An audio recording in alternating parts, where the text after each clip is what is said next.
Hello, so in this video I will show you how to apply a payment that is not applied yet.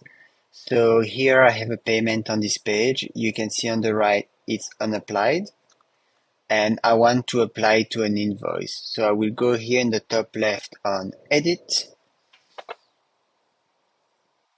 and then here in the apply section you can see, for example, I have an invoice here. I want to apply the full amount. I could do a partial amount if I wanted to, and then I would type the split that I want. Sorry, so I need to put 50 and then 50. And so I can put it here and then I will save again. Yes. And so NetSuite is currently applying the payment to the invoice. And so here now on the top right, you can see applied. And here in the bottom, if I move my face, you can see that it's been applied to two invoices, the full amount. It could also be partially applied. I could have applied only $80 of the total of the $100.